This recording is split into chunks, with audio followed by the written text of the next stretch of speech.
gentle beings and rough beings and all beings in between. This is This Week I'm Learning, the podcast where we get together week after week to bring you the fresh,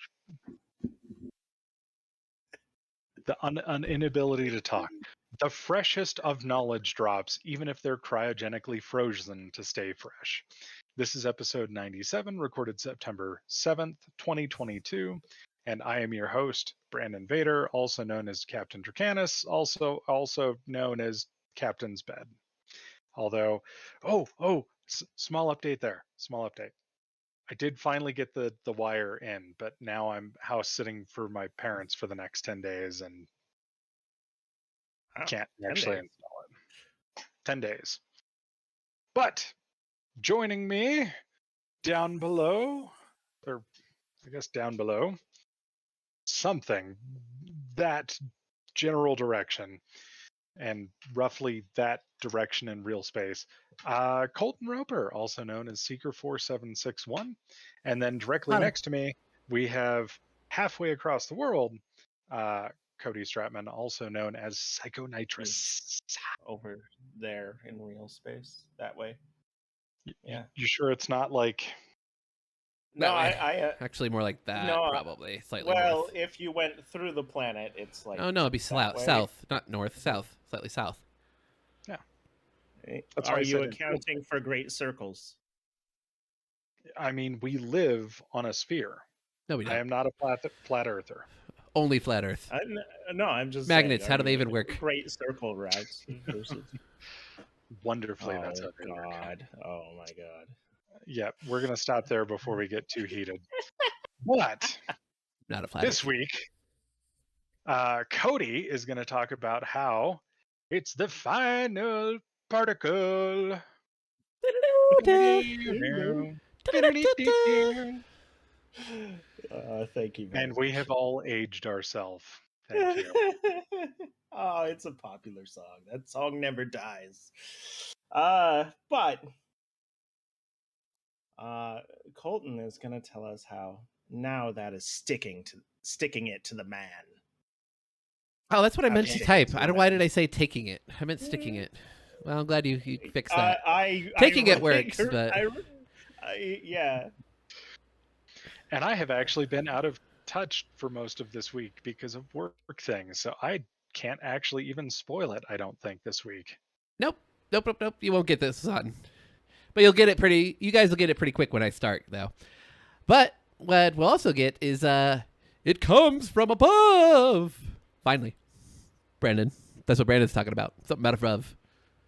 Finally. Like, I can't do the Flight of the Valkyries music. Otherwise, I would totally do that. Not Flight of the Valkyries. Not at all. No. Of course, I'm drawing them like I'm Flight of the Valkyries, but I know that's not Flight of... Charge. Sounds like Star Wars. It's not, but... No, not the... Yeah, it's a German song. I have it in my... Yeah, exactly. Isn't Flight of the Valkyries? Yeah, that's Flight of the Valkyries. Huh. Hold on. It's worth a Google. Because I want to know now. We're resolving this. For some reason, I had Flight of the Bumblebee in my head. Which is a different... Yeah. Yeah, no. When I think it comes from above, I think... Ride of the Valkyries. Yeah! Oh, Ride. Psycho. Oh, okay. Totally different. No, I'm sorry. Oh, damn it, you're right. Yep. Gonna get attacked by a Zeppelin. It's like the second best flying in a helicopter in a video game song, with the first being Fortunate Son, of course. Yes.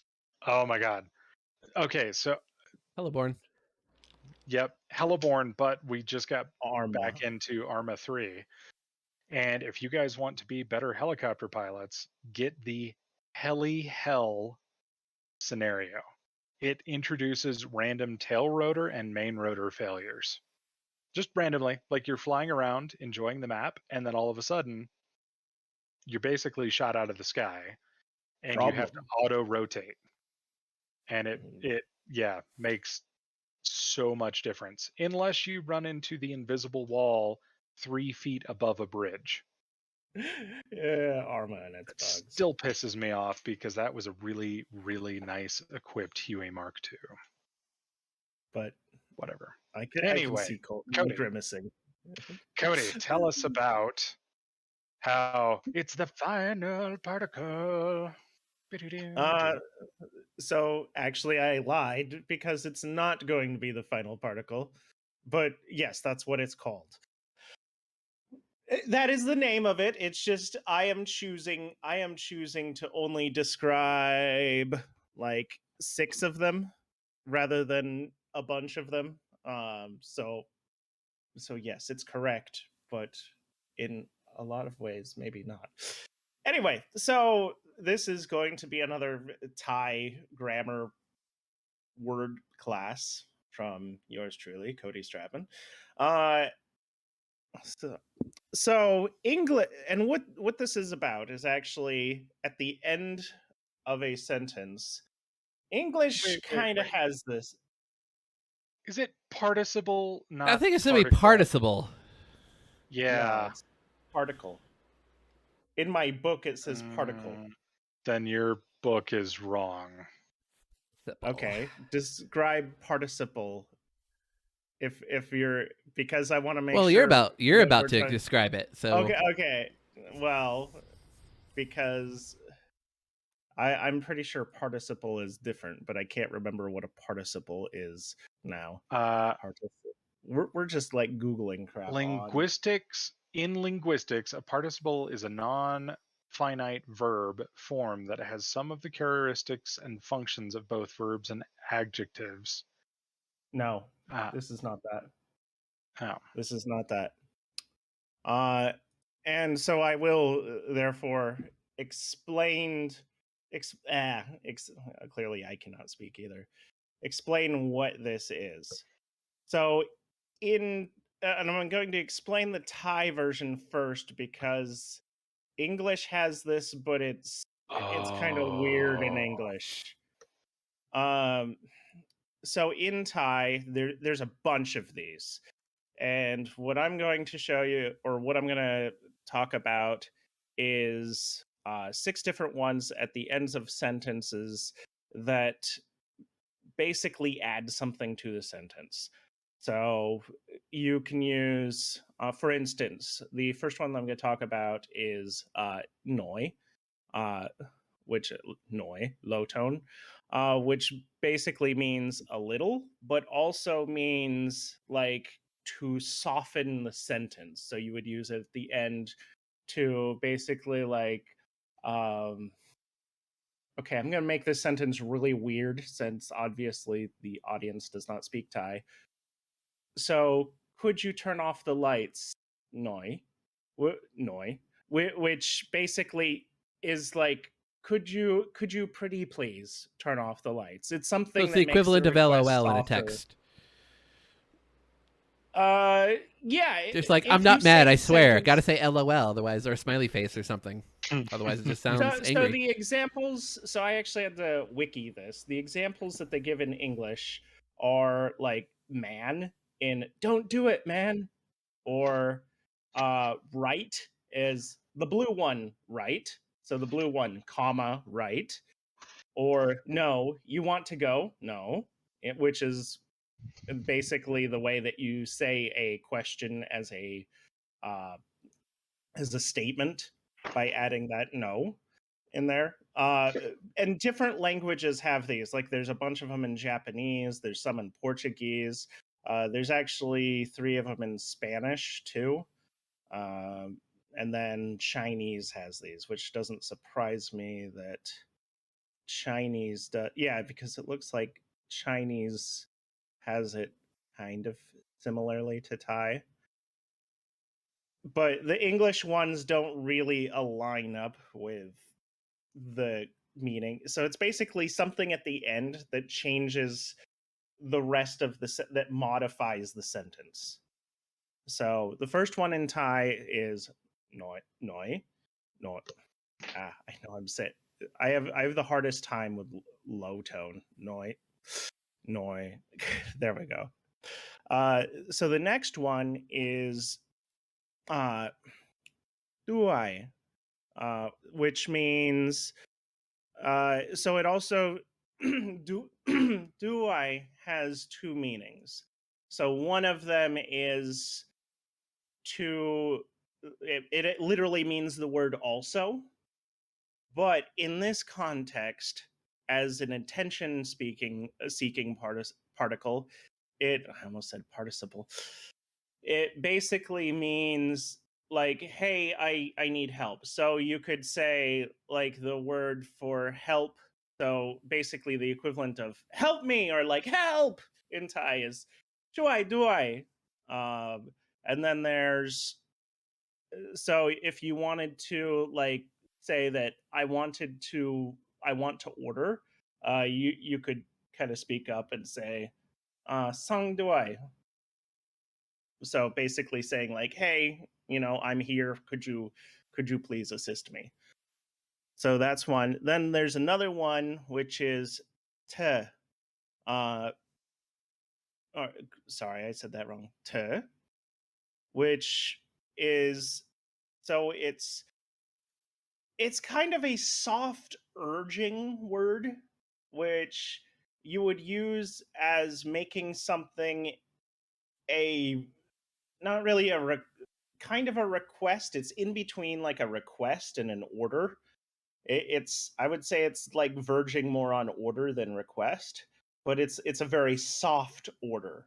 It's not a hard order. So you would use it as like, sit down, but yeah, so you'd say like sit down to So if okay, you're trying I to get wonder, somebody to sit. like I wonder if that's why when you get messages from, let's be honest, like spam messages, and it like puts kindly, like they put kindly at the end of stuff. I wonder if that's because they're direct translating, from a different language that has these particles. And it could be it, and again, I don't know the other languages, so I'm not. I wouldn't be surprised if some of the other Asian languages have these. Like I was Lao is very similar to Thai, so I wouldn't. I'm sorry, Lao people, if you're watching, but I wouldn't be surprised if Lao had these. so Khmer is apparently, completely different. um, the wiki article that I looked up, because I was going to be like, ha, see, it is participle, and I looked up grammatical particle. Apparently, it is common in Afrikaans, Arabic, Chinese, Hindi, German, Turkish, Japanese, and Korean, Polynesian languages, and I think that's Tagalog. Tagalog. Yeah. Tagalog. The language of the Which Philippines. I was wondering One as of you the started languages of the Philippines. explaining, as you kind of started explaining stuff, there is there's something in German that is like, I could say, um, like, that's sad, but the better way to say it would be like that, das tut mir leid, but you could say das ist leid, but that like das tut mir leid, that's kind of like the extra little spin that makes it more like I am sad for you rather than that is a sad thing. And it's not a real directly translatable word. Yeah, I'm learning that English. At first, I thought that maybe Thai is just a really good language for like emotional explanation, and it might be that English is a really shitty language for emotional explanation because we don't. There's so many of these things that's like, showing the mood of the speaker. that we don't have in English that I've been learning in Thai. That Yeah, but with English, we have to use. you don't use words, you use the tone. It's still tonal how you get the mood of how it's said, which is why when you text someone, you feel like you have to put LOL or smiley face because you're like, man, that seems harsh. But when you're talking to someone interpersonal, you add the emotion to it. That's plus again, English is like 19 languages in a trench coat trying to be one language. So Yeah, no, and that's a very good point, and that actually goes on to a soapbox that I have that we kind of started to pick at. I'll be very quick about, you know, I think actually this was in the intro now, or maybe it will be in here, maybe it won't. Uh, Talking about how IT people are trying to shy away from, well, some of them. I don't want to speak for all IT people. Basic, at least for me personally, like I like interpersonal communication rather than text message, rather than video call. For exactly, well, video call is the next best thing than being in person, for what Colton said, because in English you're right, you don't have that unless you see somebody's face expression, unless you hear the inflection in their voice. You take what they said yeah, as it's how like you're feeling. the vocabulary itself when you're writing English is what's supposed to portray the emotion. But when you're actually talking to someone, you just gotta let it flow, baby. Yeah, because you can't really Michael Crichton it, or Unless you're real smart. yeah, very few people actually speak that way. So when you're reading a text, you read it as you impart the reader's emotion onto the written text rather than the writer's emotion onto the written text, which is why, in my opinion, society is very ill right now. But anyway, before we get way off topic, so we've got uh Noi, which is definitely a request.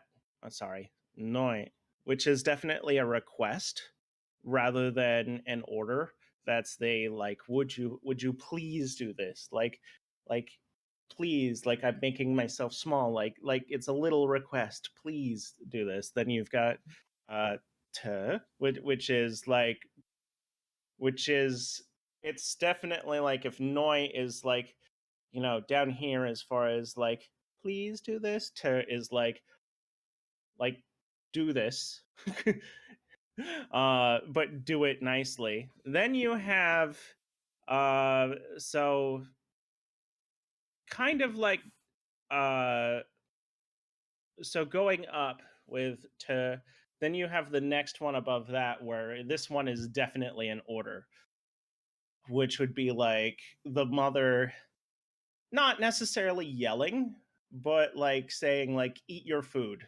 So eat your food. See, which see is like saying like do this, but it's depending on how it's said, because there's still, so even though Thai is a tonal language, there's still like, it's the difference between gin cow si or gin cow si, gin cow si, like you there's still more to it, like depending on the rhythm of the whole sentence as well, that I still have a hard time saying it tonally accurate and being able to do it like that. So then you have uh, what's called an extremity particle, which is basically saying I really don't like this, or like it's when I use this word in Thai, I use it to describe how much I really don't like seafood. So I would say like I don't like seafood, lui, which is basically saying Disgusting. it's not just like that word by itself doesn't mean disgusting. It just means whatever it is to the extreme of that. So like I think, and this is where like I'm verging into like territory that I haven't really tried yet, but I think you could use it for like, wow, there's a lot of people there. Cognac, maybe. Normally you would say cognac mac, but it's again something that you could use to explain like, wow, this really is like a lot. Like I feel very much about this thing. Anyway, that's my short grammar or wayagantai for today. There's a bazillion more of these though. Like I just chose 5 for today. There's another one that I have here that's a little bit more difficult to explain, which is an emphasis particle. Let me see. So okay, I will try and explain this. So the emphasis particle, which is not which is basically emphasizing something earlier in the sentence, like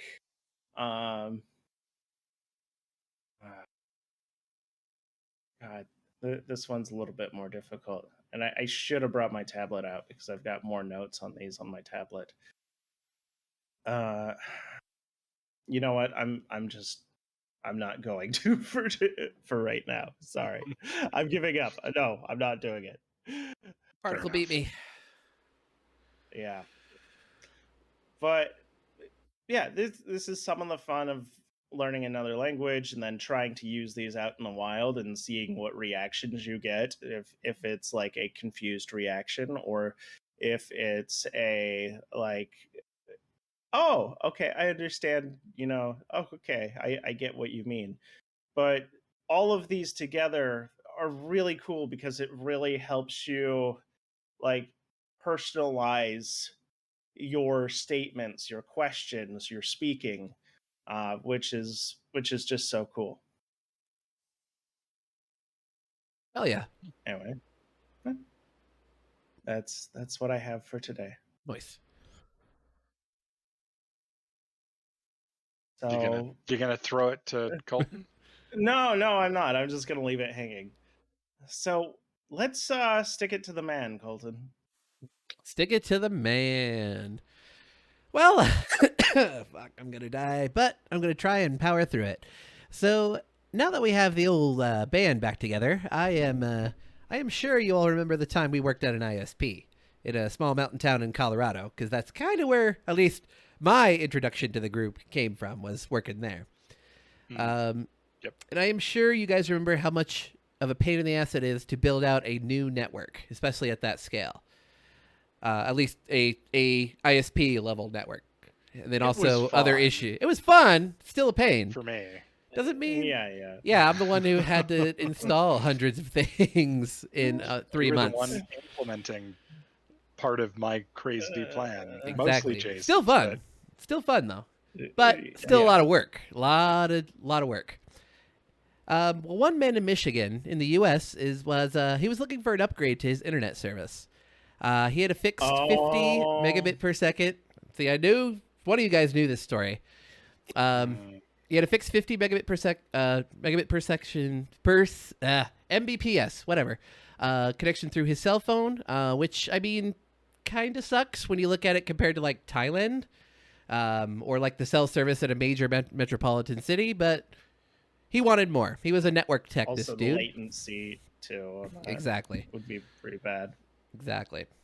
And it's definitely not symmetrical either, which is a whole issue in itself. Comcast, which is a major provider for high-speed internet in the United States, and I think it actually might be the biggest one, if I remember correctly. Is it the biggest one? Do we know? Doesn't matter. Point is, they merged. Yeah, because they merged with Time Warner. Did they actually? Was that Time Warner, or was that AT&T and Time Warner? Doesn't No, I Doesn't thought matter. Comcast in time. There was a big huffle. Like now, it's almost like 10 years ago. I Oh, think it was there's like always a 2014, kerfuffle. Yeah. where they were going to merge, and then there were some things where like if that was cool or not cool, and I forget if that was actually allowed or not. And if that was allowed, they would be the biggest. I'm Yeah, pretty I sure. know it's up there. The point is, and I know it's like consistently one of the worst in terms of like voted worst in terms of customer service. It turns out, and a man by the name of Jared Botch, who's the Michigan man's name and the hero of this story, he wanted fiber, and he asked how much it would cost to get a line dropped into his residence. $50,000 US dollars, or 1.8 million baht for our Thai friends. It's a ridiculous amount of money, considering that the distance from his house to, say, the next neighborhood where the actual fiber lines already are was like less than half a mile. Like, that's unbelievably stupid, right? Yeah. At least in my opinion. But even if the fiber was, go ahead. So, sorry, did they have to trench it to get it to him? And how far? Because that's the question, because You would the cost think. per foot. Oh yeah, there's a cost per foot, but just wait to see. Just wait to see. You'll see. Okay. So even if fiber was actually dropped to Jared's house, the lowest monthly plan would have been like $69 nice dollars for 25 megabits per second and $250 per month for a full gig. So the mad lad did not go with Comcast. At least makes sense. I wouldn't. But he decided to actually build his own ISP instead, out of his home. Again, so this guy's a like high level network engineer, so he knows all the tricks of the trade. Probably would have looked at our networks back in the day and be like, "Wow, you guys are definitely from the mountains," but that's okay. Washtenaw Fiber Properties is the name of his ISP, and it is a registered phone company that only provides internet service. Jared originally thought that the project would cost some 60 grand or so to actually make this all happen, but unfortunately it ballooned to about twice that, to like $135,000 to get the initial stuff going on. But luckily, his neighbors wanted high-speed fiber as well, so they put down a much smaller deposit compared to the Comcast one, which is only about 5 grand. So there's the problem with the price, if you ask me. That's just my opinion. That's 10 times less than what it would have cost for Comcast. Jared planned to be cost neutral within 42 months or so, which apparently he was able to make happen. So good for him. He's actually had this plan for 10, 15 years or so. He's always wanted to kind of do this, but he actually got serious right about as the pandemic hit the US. So like March 2020 or so. He doesn't officially offer gigabit speeds, but the speed limiters he bought, because he's a new ISP, he bought a bunch of used stuff, they don't actually work. So people were paying $55 for like I think it was 250 megs or something stupid like that, symmetrical. And they were getting up to a gig. So that's cool. Jared wasn't too worried about it. He didn't really care. He built such a good network that a local terrestrial wireless ISP, which is what we used to do, asked him to be the main backbone for the network. So he actually gets to share costs, because I believe the backbone, the actual of the internet actually comes from Comcast. So you still have to pay Comcast, but you get to share it with other ISPs in the area. And the good times don't actually end there. And actually, this is what made me want to talk about this, because do you guys remember when the ISP we worked at, we were talking about applying for like a government grant? Mm-hmm. I don't know if we did it or not, but I remember learning about that. And I think I was talking to you, Psycho, specifically, but I think you were there too, Brandon. Yeah. So at least from what I remember, what this was, and this was all about the Form 477 rap that we had to do all the time. And it was about underserved or unserved communities. Yep. And back then, the definition of that, I forget 1.5 which one. megs?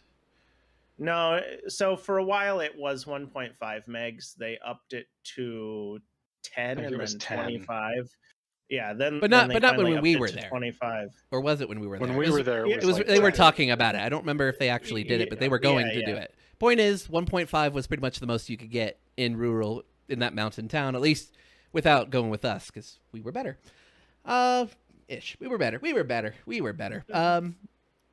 Definitely on the customer service side. Oh God, yes. That's for As far as we know, we were voted like 4th worst ISP in the entire nation. So we're getting there. We were getting there. I vaguely remember. I think CenturyLink like was applied for these grants as well, and they actually ended up getting it. And they didn't provide any decent service. They just took the money and were like, they did a survey and then they didn't do anything about it. So you're like, what? This is like the 1996 Telecommunications Act all over again. Did you know that back in 1996, as part of the 1996 Telecommunications Act, it was actually stated in there that each house was going to have at least, it was either 45 or 55 megabits. And the tax money was collected to pay for it, and then it just never came to fruition. So basically, all of these incumbent ISPs, the big ones like Comcast, have this money. You've paid for it as well, you as Americans have already paid for it, and you are not getting it. So enjoy that piece of information. Yay. Doesn't that make you pissed? But the county. Good. Because they're a big corporation, they have the same rights as a person. Why even try anymore? But luckily, the county that Jared was living in at the time, they actually ended up giving out $2.6 million grant to like ISPs for upgrades. And the mad lad again was like, well, at this time he had, I think, like 30 people on his network, which, I mean, that's not nothing. That's pretty significant, actually. And he's like, well, I'll apply for it. And he ended up getting one of these grants. So basically, he's now working to expand out to like hundreds of homes. I guess there's like a lake near his house that's like 180 home development, and he's wanting to essentially do that tiny little build out but bigger. I mean, that's cool as shit. And especially in a world where like a tiny internet connection can be a big problem when you work from home. Like what, 1.5 megs from AT&T still, I think, is what they can offer in certain spots. 25 from Comcast for a decent price. You can pay for more, but who can afford that shit? So, like, honestly, it's if you guys are buying a new home and you are buying it, especially in a rural area, but even I heard a story of somebody in downtown Seattle having to pay $25,000 in order to get internet to their home. So if you're buying a home, one of the first things that you should check is what the internet infrastructure is there. Oh, yeah. Because just because you think, oh, it's obvious there should be internet there, doesn't mean that's necessarily true. So just be wary of that, because you may run into this situation. Ironically, my house, I pay for a gig through Cox Internet because they're a bunch of dicks, and I'm at the very end of the line for that. If I was a house over, I wouldn't be able to get that speed. So yeah, definitely pay attention to that, and especially if. Sorry, I'm taking up a lot of your stuff. Or just because your neighborhood has it, especially with DSL, does not mean that you can get it too. Because if all of the ports in the D-SLAM, which is like basically the local DSL box to your neighborhood, if all of those are full, fuck you can't, like, CenturyLink or whatever company may not be incentivized to add more to that. So you may be put on a waiting list until somebody else leaves the neighborhood and cancels their service out of there. Exactly. So be aware of that too. Just always look at other options. There's almost always something else, especially in a bigger city, luckily. So kind of basic story of Jared. Very cool guy, finishing first in my mind. And hopefully there'll be more competition out there in the U.S. since roughly 33% of American homes lack access to 100 download, 10 upload, which I believe isn't enough for high-quality Netflix. If I remember, I think it's 25 for 4K, which, I mean, whatever, but come on now. It's 2022 or whatever year we're in. And 44% of the country lacks access to 250 megs down and 50 up. And notice those are not symmetrical. So it's... it's a cool story. Good. I really wish symmetrical was just a thing. It should be a thing. I don't. It's bullshit. Especially with all the content creation now as being as mainstream it is as Well, it is. I mean, just hell, post-COVID, we're doing it. Yeah, we've been doing it for 97 damn episodes for going on 3 years.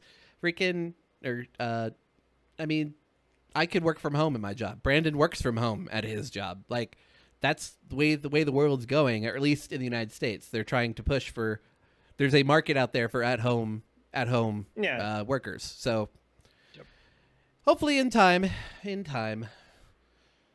But Yeah, it's gonna be interesting because that's gonna have to be balanced with the societal thing that I was talking about too, with especially English languages, because you don't have those particles to be able to meet and actually like this and to understand. Like, I can see Brandon's face and I know that he's bored right now. No. well, if you're so bored, why don't you tell something, Brandon? What's above? Finally, I will. First of all, any guesses? What is the tagline again? I actually comes from let's see. above. It comes from above. It's not a telescope finally. thing, is it? Not internet based, I hope. I'm gonna be very upset Or if is it? it's something aviation based that I missed, but that is It's in 3D Brandon's printing. wheelhouse. It's not ARM related, is it? Haven't done an I ARM thing. actually- Kind of, but no. Ooh. Well, I have no Let's idea. see. I am. Is it? Yeah, I'm out. I have no okay? idea at this point. So, I'm gonna kick so myself. how many times in your IT lives have you had to correct someone about how cellular phones work? Constantly. Because where do they think it comes from? Oh yeah, satellite. Satellite. Satellite. What was the name of that company? There was this company back in like the late '90s that was going to provide everybody Titanium. satellite.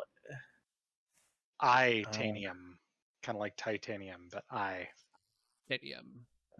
No. It was we had those Iridium. phones. Iridium. Oh, Iridium. they might have been another one too. Titanium is the phones we had when I worked back on the ambulance out of high school. Okay. They're what we carried around, and we're told that the only time it was appropriate to use that phone was if somebody was dead or dying, because the minute $10 plan a on minute. that was nuts. But yeah, Apple dropped some interesting news today. Their latest generation of phones are going to have emergency SOS capability over satellite network. Oh, is that the crash detection thing? No, I mean, it might be part of it, but no, this is separate. This is actual, like, you're out in the middle of nowhere and you have no service. You can, here's the interesting thing though, like, they didn't want to have the big bulky antenna like you see on even modern satellite telephones. So what they did is they built the array internally, and the software basically shows you what direction to point your phone in to attune to the closest satellite. And you basically tune into the satellite and you can send your message. They estimate that best case scenario is about 15 seconds to send out a SOS message. Yeah, if you're in the middle of nowhere, like, it's better than nothing. Yep. But let me pull up my notes real quick. Oops, that is the wrong tab. That's interesting. So the best case scenario, 15 seconds. So this is this will be really cool for the people that are out hiking, like in the mountains or Alaska, or somewhere in the West where there is no internet or cell coverage. And yeah, this is actually going to help emergency responders quite a bit, as long as you have a functioning arm in order to do this with. It's not going to help you. Yes. You got perfectly good teeth. Well, so they do say that even under unoptimal conditions, it should still be able to send a message, but it may take minutes rather than seconds. Okay. Yeah, you're not having Okay. a conversation. You're like, hey, I'm in No. the middle of a fucking mountains and I'm an idiot, or a rock fell Here's on my me. latitude, So longitude. initially what it is from the demo screens is emergency SOS via satellite. It tells you to be outside to get coverage. Messages will take longer to send. Answer questions to help get a faster response. And then it has a picture of the keep pointing at satellite screen. And then it gives you a list of what's the emergency: vehicle issue, sickness or injury, crime, lost or trapped, fire. They do hope to make it available to like standard iMessage messages as well, so that you can actually their hope is like the people that do like the Colorado Trail and like do all the wilderness hiking, biking, you crazy endorphin hunter, you activities, that they will be able to send out messages to family and loved ones to let them know, like, hey, I've made it to the top of this summit, or hey, I've made it to this checkpoint. That's awesome. But initially, it looks like it's just going to be SOS emergency services, which is still fantastic. Got to start somewhere. Yeah. Yeah, I mean, there are devices. Go ahead, Cody. And I think this is where you're leading into. So my aunt and uncle have a system for their boat where I can text message them and it forwards them via satellite to their boat. So, and they can send stuff back and forth, obviously not images or anything like that. Right. But it's nice, for weather reports, for like, hey, is everything going okay? Stuff like that. So this technology is already in play for, they're on the boats. So the way that they do it is they've got a handheld satellite communications device that's about yay big with a, it looks like a cell phone from the early 2000s where it has a, external antenna. Yeah, that's about this big.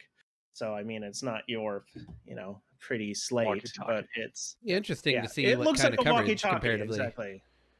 Be interesting to see what kind of coverage the iPhone gets compared to it, to like a professional system. I mean, obviously it's not going to be as good, but I mean, just for most people, these things used to be mounted to the mast of the boat, and now it's a walkie-talkie. So we've come a long way in a relatively short amount of time. And if Apple does it, I'm sure other people are going to do it too. Yeah. And I mean, the thing is this is the Gen 1 of this small form factor. Like, I had already said when I got my 13 that I'm going to at least hold on to it until like 15. So actually use it for 2 years. Well, actually, it would be a little over 1 year, because apparently already I should bringing have the just numbers waited down a few weeks. But yeah. But like the Gen 2 of this is going to be even better, because they're going to find ways to optimize it. They're going to find out its shortcomings. They're going to bring more features online. And one of the cool things is that T-Mobile is apparently partnering with Starlink, so that it can provide to existing cell phones the ability to connect into Starlink provided high-speed internet in locations where it's not available. So that could also be an interesting thing. But so the back haul of this, I just had it and I lost it. What frequency Apple does it is use? partnering with Global Star, which is a current traditional satellite connectivity operator that works in bands that normally require a special antenna. The iPhone has this special antenna, but they were able to shrink it, and it's going to be much more directional, which is why you have to have your phone kind of pointed the right direction. Yeah, but it'll tell you, just out of curiosity, it'll tell you like, oh, you're connected now, send the message, or right? Yeah. Yeah. And a good, a directional antenna is way better than an omni antenna. Like, yeah. Yep. Sorry, I thought I was going to go into more detail on that. Just saying, yes, it's way orders of magnitude better to have a directional antenna for Well, these things. If you want, for So distance. the engineering If you want a behind it is reliable connection. if you have a 15 decibel antenna that picks up in a circular area versus a 15 decibel antenna that picks up in a 16th of that, it is going to be 16 times better at picking up signal with a 15 decibel directional versus a 15 decibel omni. Yeah, I remember back, at that ISP when one of the interesting conversations that we had that I kind of forgot about until now is whether people were holding their cell phone like this, or like this, and how that changes or changed the antenna, at the time on the cell phone. Yep. The bad old days of cell phone technology. Come a long way. Well, and the same thing for Wi-Fi too. Like up until they started using MIMO, multiple in, multiple out antennas, and dual and polarity. yep, you could turn a device sideways, like a laptop sideways, And you've changed the 5 polarity. feet in front of the wireless access point, and you lose connectivity. You rotate it back, and you have connectivity again. Yep. But Cool shit. Microwaves are also, like, the actual physical microwave is also one of the worst things for trying to propagate signal through. Or your body. Don't stand. It's way better now than the old you know days. why? You know why? Because your we are body is sacks of 70s. mostly water. Yeah. Callback. Yeah. Had See what to. you did there. So one of the other interesting things that came out of Apple's press conference today was the new Watch Ultra, which now has a 100-meter depth rating. It actually has some features specific to divers, allowing for fairly accurate depth monitoring up to 40 meters. And it will actually also look at your blood oximetry as you're going up and tell you when you need to take depth breaks when you're coming back up from a deep dive. I still don't know why Apple hasn't built, like, for their sleep monitoring stuff. I don't know why they haven't built like a secondary accessory, like a tiny little Fitbit looking thing that has a lot of energy and it just transmits data to the watch. That's not their thing.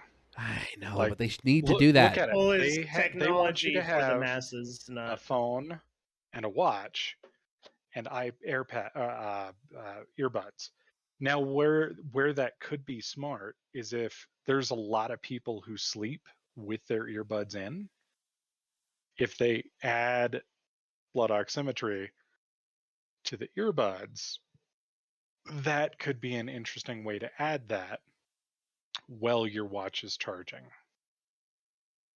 Yeah, they just need to come up with something. They keep adding these features that, well, you have to charge your device. You still have to charge your device, so the new Ultra, even with the screen on and all that other silly stuff, is supposed to have a 30-hour battery life. So it'll actually get you through a full day. Right, but you need to charge it. If you put it into low power mode, it'll last 60. I've noticed I just put mine into wake to. I had it on the always on because I'm like, oh, it's really cool. Like it should do that because it's a fucking watch. It should display the time all the time. And I'm on day 2 right now of wearability. I think I might be able to squeeze 3 days out of it. But I've got, the screen turned off, the screen turned down, some of that stuff. But I still do the pulse monitoring, pulse oximetry, that kind of stuff. Yeah, like I said, when it's kind of interesting. It's cool as shit. Just you still have to charge the device. So build something that'll just transmit the freaking data to the watch. So even when you're sleeping, I mean, you can. The option would be a Ouya ring. There you go. I think Fuck, that it doesn't have to be high power. I think that's a 5 or 7 day battery life. Yeah, you could take that. Charge it when you're not sleeping, and then bring it. There's always have something charging. But it's a very specialized device, and that's what I keep going back to is Apple doesn't like making very specialized devices. But they also And just it's not added a good GPS texting option to it. That's pretty damn specialized, if you ask me. Yeah, but they're adding more tools to the single box. Yeah, it's not we're adding more boxes, we're doing this because that is more efficient because you want to buy that thing. You know, when the damn what was it, the stand for that iMac cost $1,000, you think they wouldn't do an accessory like that for $250? You think the Apple people wouldn't buy that shit? You really don't think so? I think they will. The problem is that stand is a locked-in feature. I know, but the point is they have a bunch. If you want something like what you're talking about, honestly, if you go to the Xiaomi infrastructure, they've got. If you ever go to a Xiaomi like showroom or store, they make vacuum, like they make all sorts of crazy stuff, like, and you can get that type of infrastructure with Xiaomi. So too bad Xiaomi won't be allowed in the US too much longer. So stuck with what you got. Mm-hmm. But yeah, I agree with that. We live here, the or US. Maybe we know the world's worst importer. There you go. I'd like to import-export a Xiaomi device, please. A vacuum. It'll cost you 3 times as much as it should. Fuck that. Anyway. But yeah, there's cool features on the new watch, and I was looking at it, and it's like, I kind of wish I would have waited on the watch. But like the phone, I'm okay with my phone still. But the watch has so many cool features that it's like, ooh. Okay. Drag, to finish this off with, I want you to do, if you wouldn't mind doing like a 5-minute expose on why I should get a smartwatch, because so far, like, I've looked at them and I'm like, oh, this should be an episode, not a 5-minute expose. Could do I can do a 5-minute tech. and then we can do a larger one. Yep. I can do a 5-minute and then we actually do need to do a discussion episode. It has been far too long. We're 7 episodes overdone. But so the 5-minute pitch is, like when you're around the house or you're doing something like on your computer or whatever, and you don't want to like take the time to either pull your phone out of your pocket or like figure out where you set your phone, you have your notifications right on there. Depending on the smartwatch will depend on the level of stuff you can do. I can leave this at home and do most things that I would need to from my watch, including pair headphones to it to listen to music. I can make calls on it because it actually has its own SIM card, its own data connection. I can order Domino's. I can order, I think DoorDash has an app that you can like check your order status and stuff on. You search for stuff though. Is it voice search? That would be like you so like Domino's, you can like if you have set up in the main app like your default order, you can just like tap it and then it gives you a couple of different options. DoorDash I think is mostly like, your driver has picked up your food, your driver's on his notifications way. Is why I like smartwatches. It's so much better than looking at them on the goddamn phone. That's my whole thing is it's like anytime my phone goes off, because I've taken the time to set up what notifications can hit my watch and not. So if I hear my phone ding, but my watch doesn't go off, Not I can important. safely ignore it because it's not important. It's a Facebook notification that I don't fucking care about, or it's some other notification that I really don't care about. I can turn my phone into silent mode, which even further restricts what notifications I get on my watch, so that then I can focus on work, which I know isn't a concern of yours. Teams Psycho messages are Right. fucking great on the thing. Yes. Teams messages are amazing. But like I can focus on what I'm doing and I don't have to worry about not getting the important notifications, but it filters out like anything that I don't care about. And then it's, you know, it's not even a ding from this. It's like a little, honestly. So you remember in Spinward Fringe, Broadcast Zero, he's talking about the notifications that he would get and how it could change from like a single, like it's like somebody pokes you versus like a water droplet hits, like something that has good It gives haptics. a hierarchy to the notification slam that we're dealing with. Okay. Yeah. That's an excellent description. Gotcha. Um, Because it is something that's physically attached to you, so you get. yeah. Okay. It And calls it's from it. discreet is the other thing. Like when I It's was super at easy to my do. yeah, exactly. And it has gotten to the point now, like when I first got my smartwatch, it was the first generation of Samsung Galaxy. Smartwatches were still very much a new thing to the general public. And I remember like I would be talking with someone, get a notification, look down at my watch, and they would assume that I'm like, I'm bored, I'm done with this conversation, what time is it? And that was a little weird.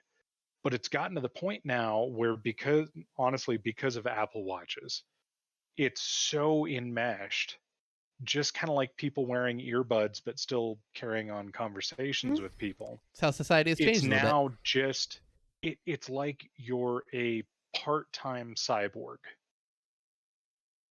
Like you're just able to look down, look It's at the the Moby notification, Glass. It's the handle alpha it. version of the Moby Glass for stuff from Star Citizen. Yeah. It's super But like alpha. yeah. But like my Yeah, favorite thing now is you can be in, like I was in a conference room with like my skip level boss and like some other directors above him, and like they were all like randomly checking notifications on their watch and like dealing with them while continuing the meeting, and it was not an issue. Payments for me. But if you take out your phone, all of a sudden you're interrupting the flow of the conversation. Them NFC payments, baby. Changed my life. Don't even need to That's carry a wallet yeah, anymore. that's really cool too. And There you go. especially over in Asia, like I'm sure NFC payments are fairly prevalent. Integrate it with the Line app. I'm sure it will happen soon if it hasn't yet.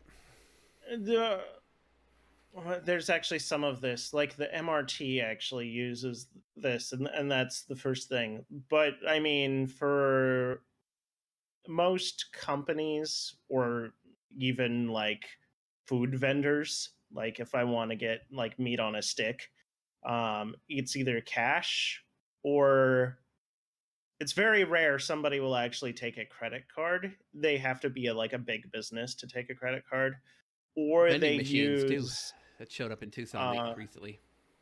oh NFC yeah. vending machines. They're fucking amazing. So what they use here, they don't use NFC here. There's a different system with the banks that they use here, which is the QR code payments.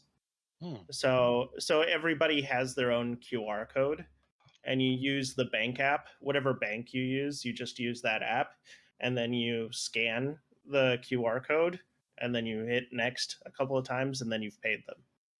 That'd Yeah. be easy to implement in a smartwatch. So Same thing. Just put a giant It QR could be. code when you're ready. If they wanted to. It's But- Cool but shit. I mean, you wouldn't be able to pay for something with a QR With code just since a the phone. watch doesn't have a. Yeah, because the watch doesn't have a camera. Yet. maybe. Yeah. So one other thing I just thought of too is it's an additional physical security measure. So, for instance, my phone will let me do face unlock if I'm wearing my watch. If I'm not wearing my watch or my watch is dead, I have it set to where it requires the PIN number. Mm. And it's just an extra level of security because if, again, I don't have anything to hide, but at the same time, if a police officer or something were to be like, hand me your phone, I would happily hand them my phone, and then I would take off my watch and hand them my watch too, which automatically locks, as you can see. Yeah. And now my phone's locked and requires a PIN. And I'm not legally obligated to give them a PIN number. A PIN where you are legally. Yeah, the fingerprint scanner or the face is a legal requirement. That's interesting. That's always something that, like, again, I hear horror stories going back into the US as to, like, everybody. I just hear horror stories about that. But yes, that's interesting. Okay, I'm still not sold on it, and part of it is my larger, like, ethical debate requiring about technology That we're not going to get and into right now. society. Yeah. Save Okay. it for the Fair big enough. episode. All right. Okay. But Anyway. thank you. Yeah. It's interesting that brought to light. I absolutely love having a smartwatch. I got really used to having my Samsung Galaxy Watch, and when I made the jump to Apple, during my 1 week of testing before finally being like, fine, I guess I really can use this, I had my Samsung Watch paired up to an iPhone 11, and the notifications on it were just not great. They worked, but they were a little more kludgy than on Samsung. But I will say, and it has been said by other people on this podcast, the tight integration of Apple device to Apple device is mind-blowing. Like my Samsung watch, now granted it was the first generation Samsung watch, did not have nearly the integration or functionality that my current watch does. And this is a seventh generation of the Apple Watch compared to a first gen. So the new Samsung watches may be really good, but that's just my experience. Like the second I got this watch and like pulled it out of the package and turned it on, like all of a sudden my phone was like, hey, we detect this Apple Watch. Is this your Apple Watch? And it's check the code. Yep, absolutely. And it's just up, running, working. And it's just like, holy crap. Like instantly getting notifications, instantly getting, the health sensors are like connecting and asking for,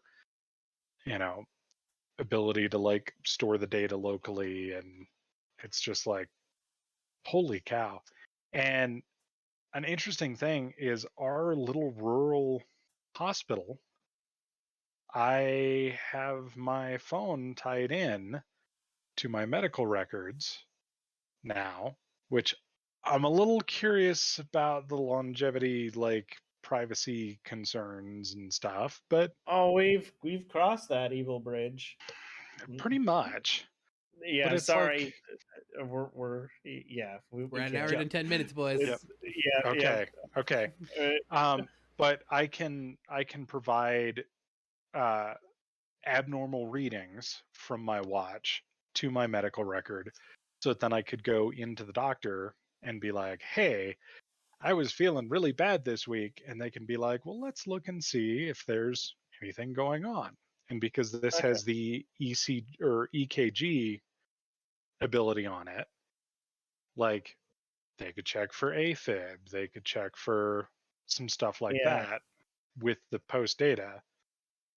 Now, Okay.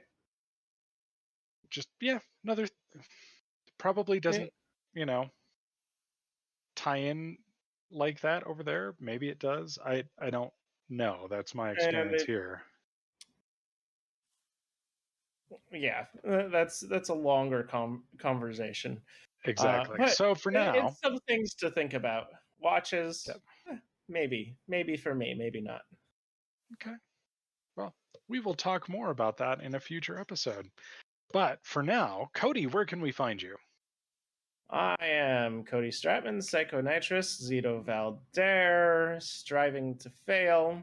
You can find me on, most recently, I've been the most active on the Insta. Instaing, because everybody loves pictures of food. So if you want to see pictures of cow soy, then look, add me, follow me, whatever you do on Instagram.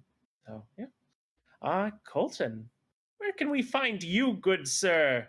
The name is Colton Roper. I go by Seeker4761 on all the things. That's Oh, you how guys. many There we go. watches, the version of watch that Brandon will be at in 10 years. Be a damn good watch at that point. Said Seeker4761 on all the things. I stream pretty regularly on twitch.tv/Seeker4761, and I am also a contributor to the techpirate.net. And who else is a contributor to the techpirate.net? Occasionally. In the past. Brandon, what about you? I really need to get better about that, and I've Your said that website. for the last. Yeah, I know it is. Yeah, I am Captain Dracanis, and also known as Brandon Vader, also known as Captain's Bed. You can find me on the techpirate.net. You can find me on the Insta as Captain Dracanis.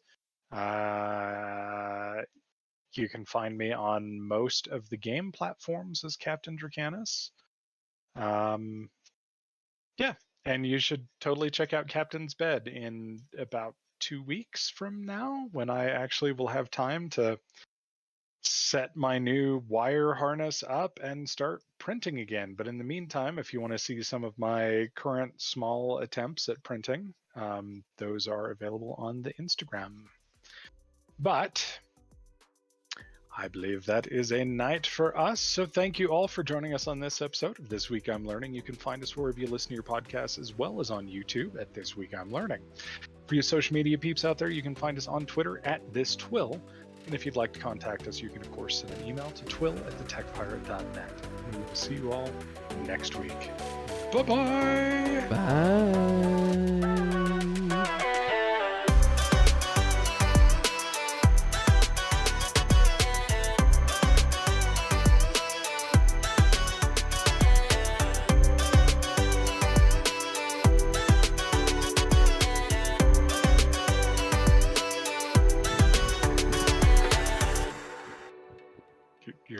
You're a little close. You're a little close. Mr. Producer, you should totally put up a screen break as he gets that close. That's probably going to be the screenshot like for the static. YouTube. It's going to be the YouTube Yes. screenshot. Yes. Fun. We got to start making more excitable faces, apparently. We do. Oh, the meme faces. Fuck, I hate the world we live in so much. So much. We are in the darkest timeline. The darkest timeline. But the darkest timeline has really good watches. True. Yeah, I mean, Some I've played basic with a creature few. comforts. I still don't see I don't see how it will make my life Okay. better. Here's Okay. the thing. Like Don't anything go else. to a rant. This is Save stuff. Save stuff for the no. episode. This is the after.